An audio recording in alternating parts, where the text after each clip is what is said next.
देखिए दोस्तों, इसमें अगला क्वेश्चन क्या कहता है। हम लोग बेटी कॉटन तक पढ़ लिए। एक है क्वेश्चन प्रतिजैविक। प्रतिजैविक क्या है, जिसको इंग्लिश में हम लोग एंटीबायोटिक्स के नाम से जानते हैं। ठीक है, तो प्रतिजैविक क्या होता है। एंटीबायोटिक्स जो दवाई के रूप में होती है, तो प्रतिजैविक एक ऐसी रासायनिक दवा है या ऐसा पदार्थ है, ठीक है, या ऐसी दवा कह सकते हैं, ठीक है, जो किसी खास बैक्टीरिया से बनाया बनाया जाता है ना, जीवाणुओं से बनाया जाता है। और इसका उपयोग हम लोग अपने शरीर में उन जीवाणुओं को मारने के लिए ही करते हैं।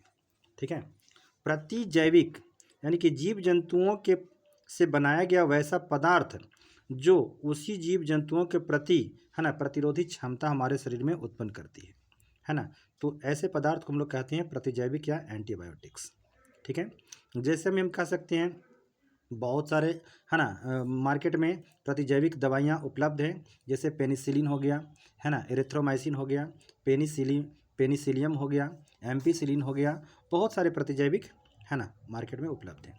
इसको आप लोग ऐसे लिखेंगे, प्रतिजैविक एक ऐसी दवा है ना, जो बैक्टीरिया से उत्पन्न की जाती है और उस खास बैक्टीरिया को मारने के लिए इसका उपयोग किया जाता है, ताकि हमारे शरीर में, है ना, उस रोग के प्रति रोग प्रतिरोधी क्षमता बढ़ जाए। ठीक, अगला क्वेश्चन है स्मॉग। स्मॉग क्या है, देखिए स्मॉग स्मॉग ठंडा के दिनों में प्रायः स्मॉग बनता है, और ख़ास करके उन सारे क्षेत्रों में ज़्यादातर बनता है जो कि काफ़ी औद्योगिक क्षेत्र है, जहाँ उद्योग धंधे काफ़ी मात्रा में है और वहाँ काफ़ी मात्रा में धुआं उत्पन्न होता है।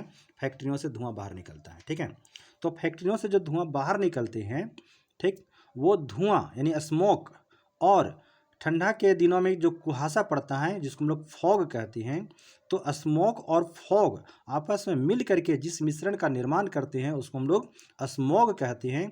हिंदी में इसको धूम कोहरा के नाम से भी जानते हैं। जो हमारे स्वास्थ्य के लिए हानिकारक होता है, पेड़ पौधों के लिए हानिकारक होता है, वो हो गया स्मॉग। ठीक है, सुपोषण एक क्वेश्चन है। सुपोषण क्या है, सुपोषण को समझेंगे। जैसे कि हम लोग अपने घरों से बाहिर जो मल जल होता है, नाली के माध्यम से हम किसी न किसी जलाशय में उसको हम प्रवाहित कर देते हैं। ठीक है, तो घरों से निकलने वाले जो बाहित मल जल होते हैं उसमें नाइट्रोजन की मात्रा काफ़ी ज़्यादा होती है। क्यों? क्योंकि ये नाली के पानी में, ठीक है, हमारे घर में जो शौचालय होते हैं उन शौचालय के पानी बाहर निकलते हैं, और उस शौचालय में मल की मात्रा ज़्यादा होती है, जिसमें नाइट्रोजन काफ़ी मात्रा में होते हैं।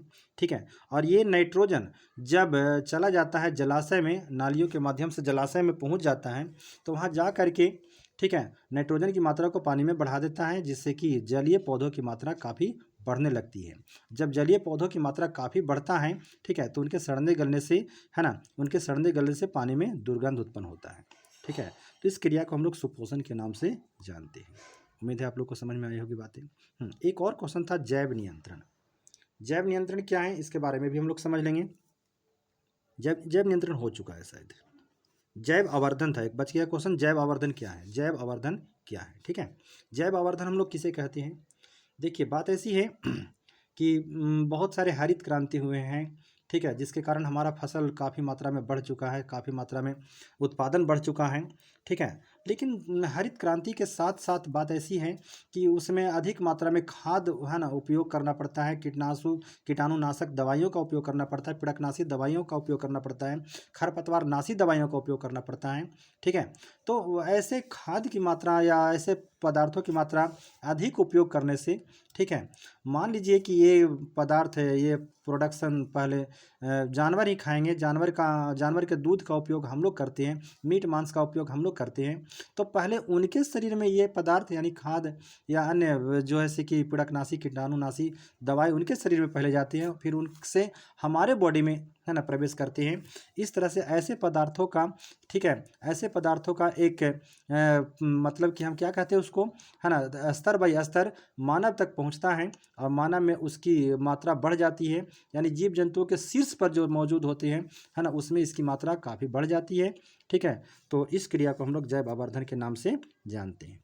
इसको और भी हम दूसरे तरह से भी समझ सकते हैं खेतों में या पौधों पर जो हम लोग अधिक मात्रा में यूज करते हैं, जैसे कि खाद यूज करते हैं, कीटनाशी दवा यूज करते हैं, खरपतवार नाशी दवा यूज करते हैं, पहले इसे शाकाहारी जंतु खाता है ना, तो उसमें चला जाता है ये पदार्थ। शाकाहारी जंतु को मार करके मांसाहारी शेर बाघ चीता खाते हैं, तो उसमें फिर ये पदार्थ चले जाते हैं। अंततः है ना, शेर बाघ चीता को चील खा जाते हैं, ठीक है, तो उनमें ये पदार्थ चले जाते हैं। और धीरे धीरे शीर्ष पर जो मौजूद है जैसे कि बाघ चील, उसमें इस पदार्थों की मात्रा क्या होती है, बढ़ते जाती है। इसी क्रिया को हम लोग जैव आवर्धन के नाम से जानते हैं। उम्मीद है आप लोग को है ना बातें समझ में आई होगी। ठीक है, थैंक्स।